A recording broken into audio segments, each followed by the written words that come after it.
really nice to be here. I haven't spoken to the MBWA for a number of years.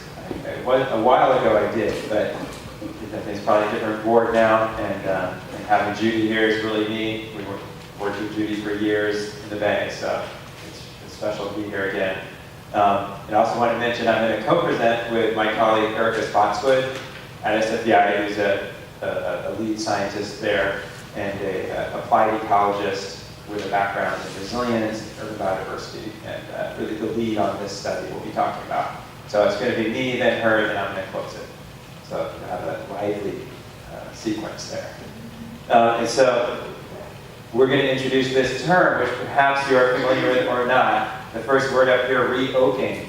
In case anyone wondered if that's a real word. It sort of is. I don't know if it's in the Oxford English Dictionary yet, but maybe in a few years we're successful. So it's something that just sort of emerged from conversations, and it speaks to the legacy of oaks in California as this remarkable tree that provides sort of this pretty unique role. It's one of the few species, these few species of oaks that can occupy the open, hot, arid, dry, 6-month drought landscape and provide all of this structure, shade, food for the ecosystem, shade for people. This fundamental part of our landscape that is it's a legacy, but then it's also maybe really relevant for the future as we think about climate change, as we think about some of the things we care about ecologically as a region. So that's what we'll talk about here. So speaking to, and we just completed our first report on this idea. We're about to release it. I'm sorry, we didn't quite get it done for today, but we'll send the link around after, and that'll be the first report about how do you do re-oaking. So this is actually our first real public presentation on that work. So we're excited about the opportunity. Where's my, I've tested it, will this work? There we go, it's a little slow. So right, this is a report we're about to finish. So the legacy of oaks in California can be seen just in the names of places, right? Oakville, Oak Knoll. So those are both in Napa. City of Oakland, considered the land of oaks. City of Oakdale, Paso Robles, right? That's Robles is white oak. City of Thousand Oaks, it goes on and on. So this legacy embedded in the California landscape in the names, and this is partly because oaks are a big part of the beauty of the California landscape, and they still are. So this quote from Napa: "Magnificent oaks are a great secret, one great secret of Napa's beauty, the glory of the landscape scenery." And I'm going to draw a lot from the work in Napa that we did with the RCD and others in the Napa Historical Ecology Atlas. Napa is shaded by an oak grove not yet demolished, kind of a demoralizing quote, in 1860. The fields have scattered over them grand oaks which would be an ornament to any park. And these were travelers. That's William Brewer, famous guy accompanying geology. They were really appreciated for their shade. This is a classic picture. You see the guy resting, bringing prunes down valley and stopping under the shade of the valley oak. Right, sitting here at the noontime rest. And I like how all the horses are huddled under the shade too. You think about how important these trees are out in the open plain. And there's an interesting legacy that is kind of forgotten about, which is that early on we really designed towns and American, and before that Spanish settlement, and of course Native American, in concert with the trees. So this is Krug Winery. You can see it's pretty much integrated within the Valley Oak Grove. People really appreciated the trees. So St. Helena was nestled within the oaks. And essentially, they were the original architecture of these valleys, particularly valley oaks, which lived in the valleys where people tend to congregate and create settlements. And so they actually built into these places because that's where the shade came from. Otherwise, it was really extremely hot, as you know. This is a long-time resident of Napa that I interviewed a few years ago. is that everyone had an oak in their yard. You could walk around town under shade. That might be something we want in the future. When we think about, there was just a big story that came out, a scientific publication saying how cities, on average across the world, go up in temperature by 8 degrees Celsius, or there's a range in there. But that can be modulated to some degree by the trees we plant, the vegetation we have. And so there's this effort to coexist with the trees. This is Oakland. Kind of amazing picture where they're putting in the roads, but they're still leaving the trees, the great trees of Oakland, because that was such a part of their legacy, part of their sense. They actually would compare themselves to San Francisco as this barren wasteland, whereas they have these beautiful oaks. But of course, the decline did end up happening by the late 19th century and early 20th century, largely for orchards. Orchards did conflict with oaks being out there on the plain, also as cities got bigger and just sort of mowed over all the trees. So you go here in Oakland, downtown Oakland, this is 5th and Harrison, something like that. It's the same spot. Or here in Palo Alto, Park Yard Road, to Oak Savannah. Same spot, again. Well, the same spot, maybe not exactly the same angle, but the same spot.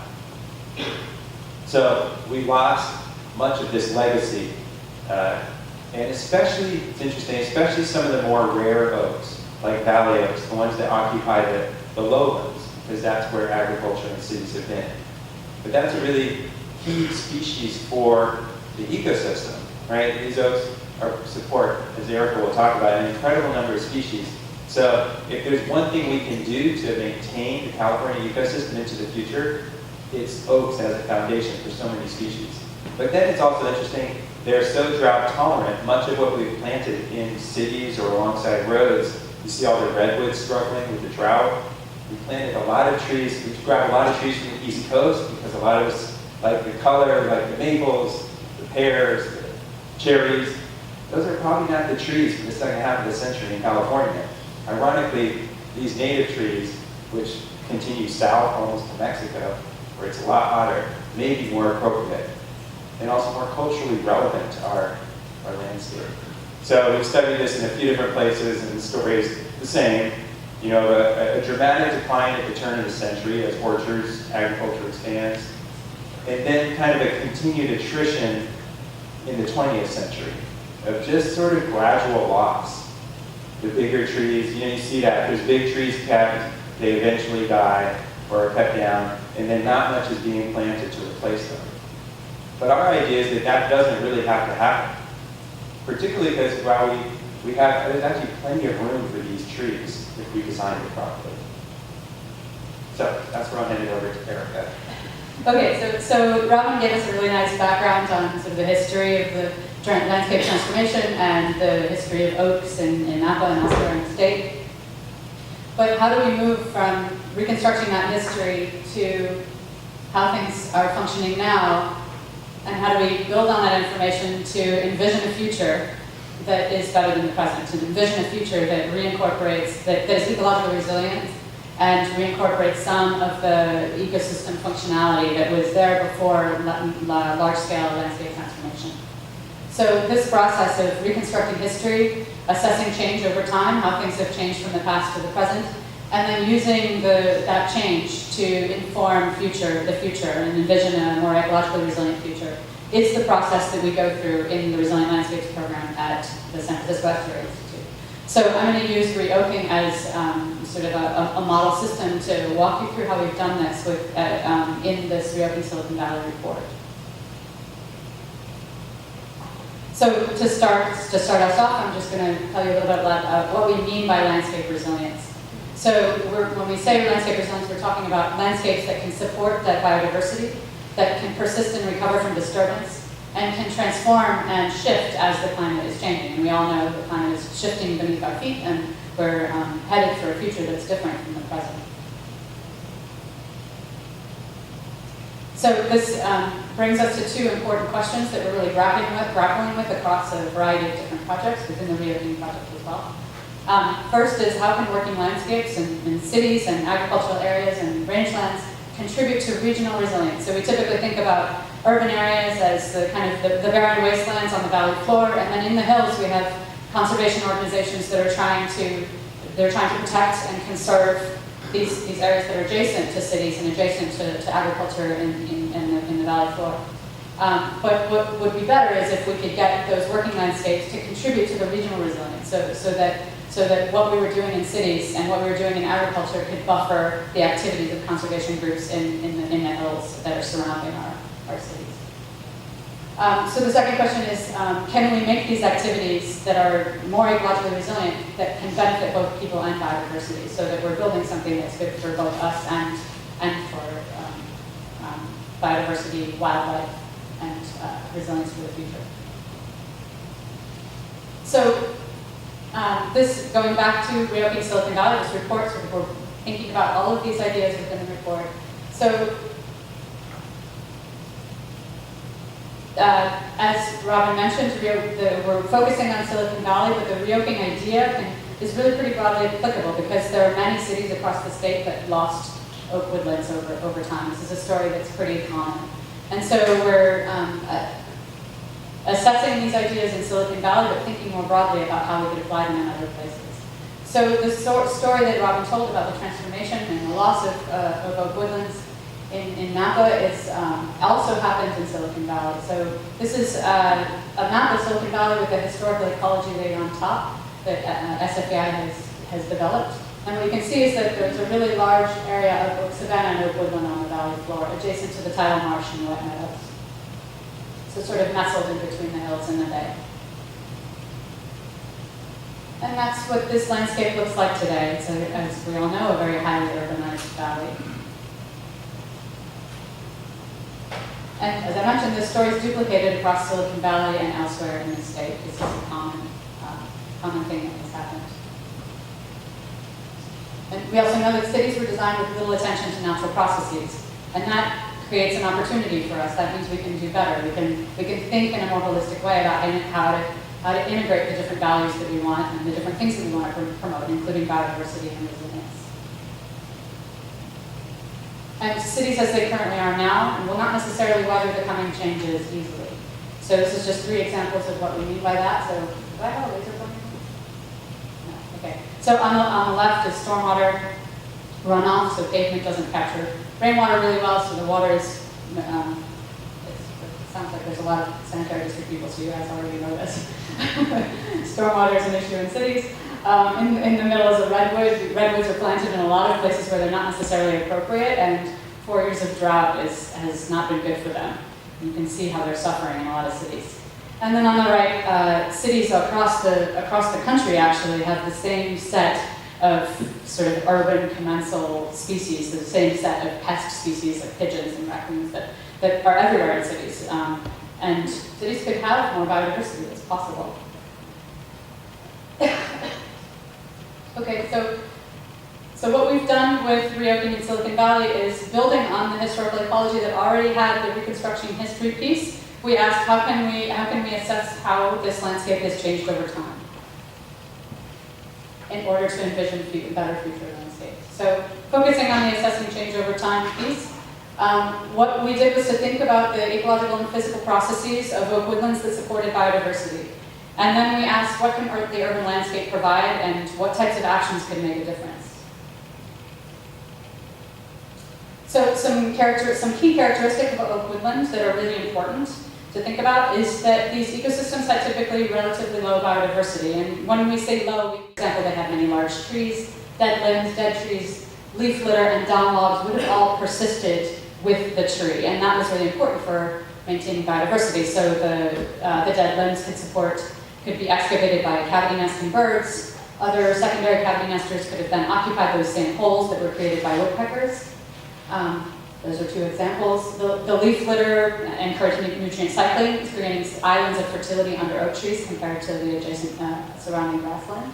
And then newts could have, the down logs provided cover for a variety of animals, including And so if you compare what's happened to the structure of the trees over time,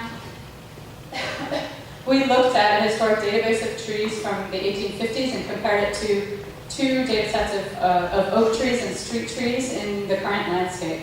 And what we found is that if you look just at valley oaks and coast live oaks, the proportion of large trees, trees over 32 inches, and large trees are really, really important for supporting wildlife biodiversity. The number of large trees is relatively similar for valley oak in the current and historical landscape. There's been a little bit of a decline in coast live oaks over time, but not nearly as dramatic as the decline in large trees more generally. So if you look across all species, there's been a really dramatic decline from 12% to 3% in the number of large trees on the landscape. And you can see that black bar on the left shows just how many really small trees there are today. So that's street tree data. So the trees on the edges of parkways and in medians are typically small. The forest structure was highly variable. There was a lot of other herbaceous vegetation. So the canopy cover ranged from 0 to 60%, depending on whether you were in oak woodland or an oak savanna. And there was a lot of vertical structure to this habitat. Now we looked at land cover in the current landscape, and what we found is that the herbaceous vegetation, sort of below that arrow, is now only 10% of the landscape, where it would have been 40 to 100% in the past. And that category has been replaced by buildings, impervious surfaces, and lawns. In the past, as I mentioned, the ecosystem would have been dominated by oaks. They would have occupied about 80% of trees. And this is a typical diversity of a temperate forest. So you can look, we looked again at the tree database from the historical period and compared to the street tree database from today. And what you can see is that in the historical period, 80%, so all of the green, those are all native oaks. So the majority of the forest was oak trees. And then on the right-hand side, you can see what has replaced that among the street trees. This is an increase from around 20 species to around 400 species. That's a level of diversity characteristic of a tropical forest, like in Colorado Island in Panama, for example. And no one species is more than 8% of the total forest. So it's a dramatic change in species composition that's occurred over time. So to summarize, there are fewer larger trees. The structural features like dead limbs and downed logs are now missing. There's fewer oaks. There's been a dramatic increase in tree diversity, a loss of understory vegetation. But there's one helpful note, which is that the canopy cover of the urban forest is consistent with the canopy cover, or it falls within the range of the canopy cover of a historical oak woodland. So canopy cover today is around 20%. That's within the range. It's less variable, but it at least means that we could integrate oaks back into the urban forest without a dramatic increase in the canopy cover, because the canopy covers are already similar. So how do we move from assessing these changes to envisioning future landscapes? So what we've done is to take all of this ecology and the change over time and an analysis of the current landscape to ask what types of actions could we do that would benefit biodiversity. And so one of these, I'm just going to walk through one example of these types of actions. So what we could do is we could center nodes of re-oaking around large trees. So we know that large trees are really important for biodiversity and for wildlife.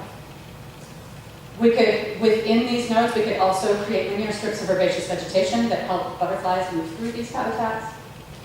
We could place trees less than 500 feet apart so that they can pollinate each other. And that's really important because pollination is critical, as you might know, for the production of acorns. And acorns sustain a lot of wildlife. And then we could aim for at least 20 trees within these nodes. And that's a number that could support local populations of acorn woodpeckers and oak titmice and California sisters and other butterflies that specialize on oaks. So just a short list of some species that we think could benefit from this. So acorn woodpeckers and oak titmice, and then the two mournful dusky wing and the California sister are two specialist butterflies that really need oak woodlands. And there's this beautiful crab spider in the middle is also an oak specialist found mostly on coast live oak. And these types of activities could also benefit people. So as Robin mentioned, these are coast live oak and valley oak are both drought tolerant. Coast live oak in particular is really good at intercepting rainfall because it has a canopy that persists during the winter. They produce a lot of dense shade and they store a lot of carbon and they're part of our natural heritage. And so I'm going to conclude with just one very brief slide on the carbon sequestration piece.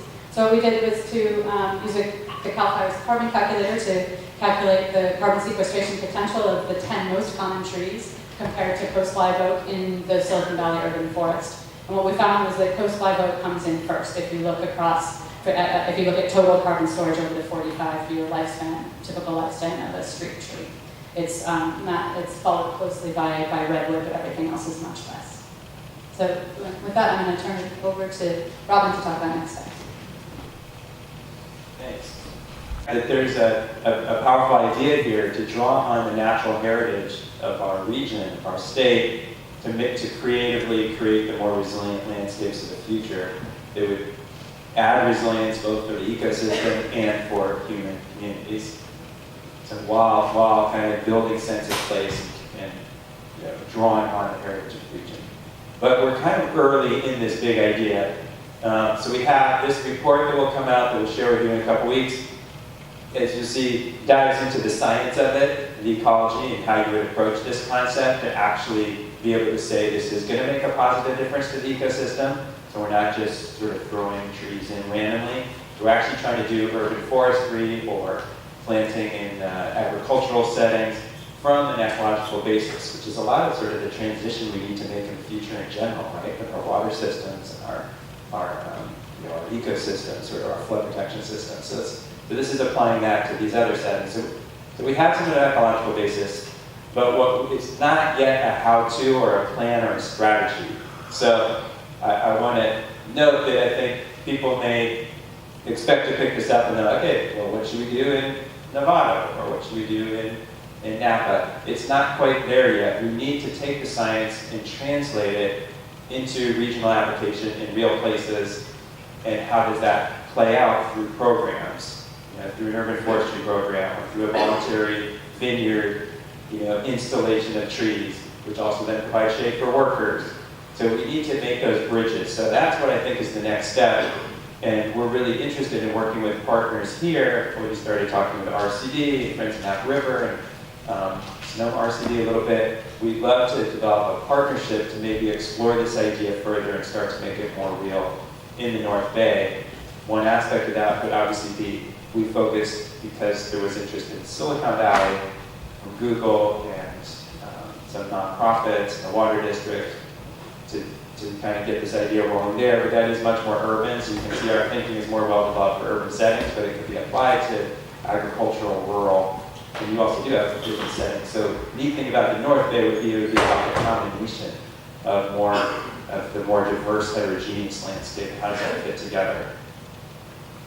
So, so the idea to put out, maybe can be discussed briefly here, or maybe takes hold over the next few months, would be, is there a collaborative project among a few partners here that could apply the science to make a local plan and actually start moving towards implementation? So I think that would look something like this, a reopening vision for a particular landscape or setting, and it would help you identify what are the right sites. You can't plant oaks everywhere, right? There's a whole set of challenges, right? They're big trees, there's all the concerns, and we talked about this a bit in the report, but there's maintenance, there's tree roots, there's all the concerns that come up. There's,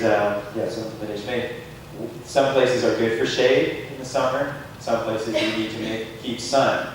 So like we have seen in Napa, it works better if the oaks are on the south side of the road, so the shade ends up mostly on the road where you're driving and you want to keep things cool, and not so much on the vineyard on the other side. So I think there's smart things, but that would take conversations with the experts on those topics, right? The vineyard managers. And we've started many of these conversations already. What are the densities and the connectivities in a particular setting? Where are the key spots to focus on first? And how many and where? Looking at the landscape and sort of the opportunities it provides, the partnerships that are there.